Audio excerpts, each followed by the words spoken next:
Okay? That we can intuitively think. Then we could say, okay, then if we operate this master structure, or if we excite the master structure within the frequency like this,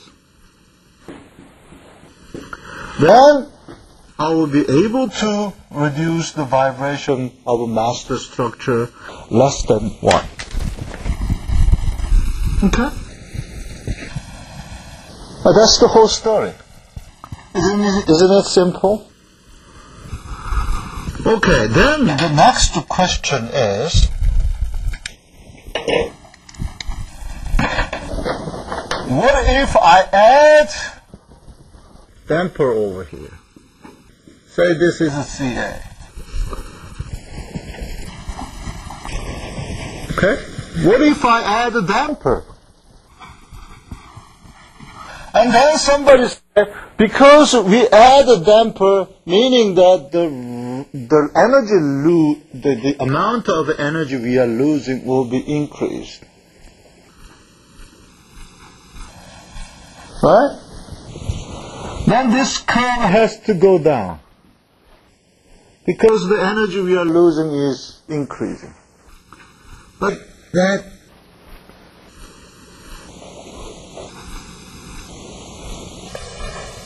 contradicts our common sense, because the magnitude cannot be less than 0. Okay? And the other way of thinking this problem is, hey, Professor, if you add a damping, this curve might look like this, because we add a damping. And then some clever students in this class will say, hey, that contradicts our common sense, because we add a damping means that the master structure is more likely losing energy than when we do not have damper over here. Therefore, the graph over here is very strange. Therefore, we have to back to our famous mathematical description of 2 degree of freedom system to understand those paradoxes. We can anticipate by just thinking the basic principles. Okay? So let's study this problem mathematically. Okay. The displacement magnitude we have normalized by static deflection was written like this.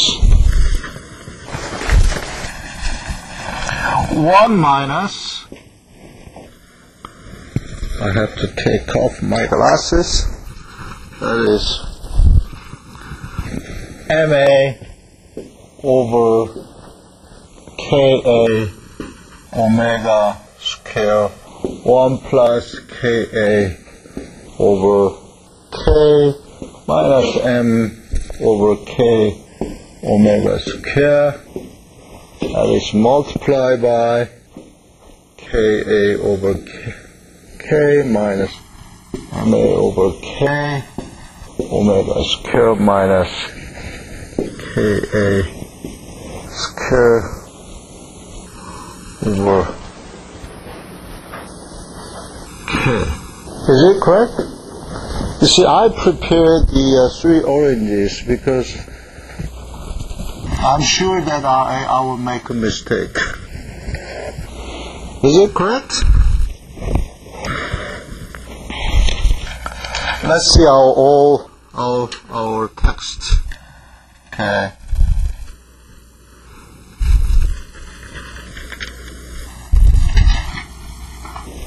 Ka minus Ma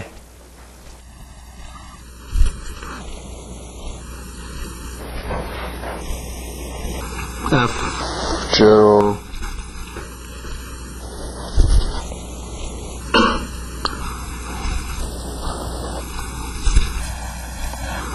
okay, let's F0 over KA.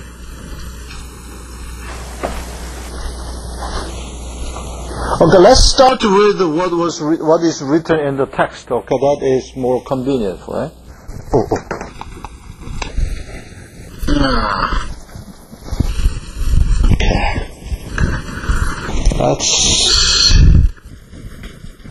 Let's start with what we can find in the text.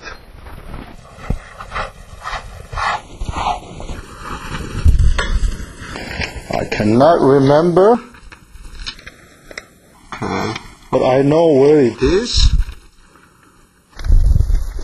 Okay, X is equal to KA minus MA omega square.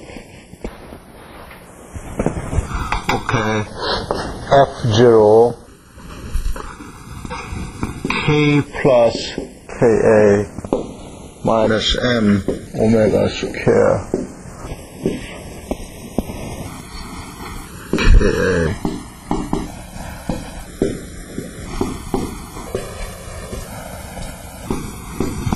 Is it correct? Okay, and then XA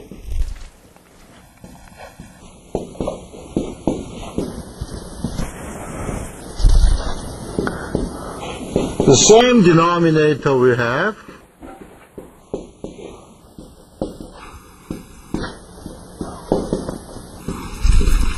but different numerator. Okay, that's what we have in the last lecture. Okay, now, first thing we observed is that there is a possibility to make the numerator 0, right?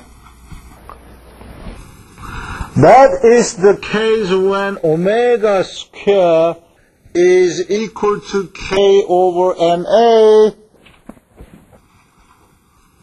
that I call observer natural frequency omega A. So that is,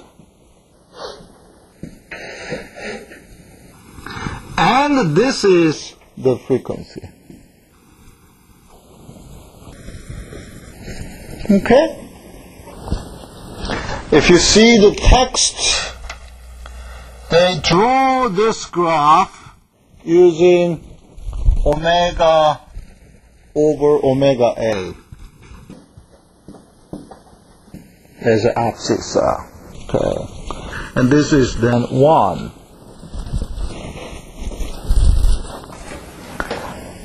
Meaning that if I oscillate this mass, the force with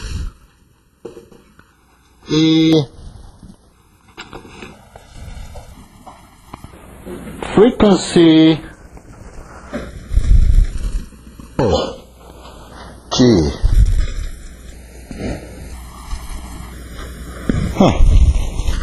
I brought the things that is not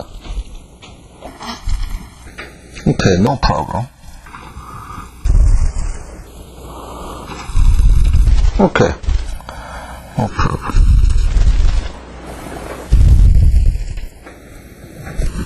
No problem, no problem. Okay.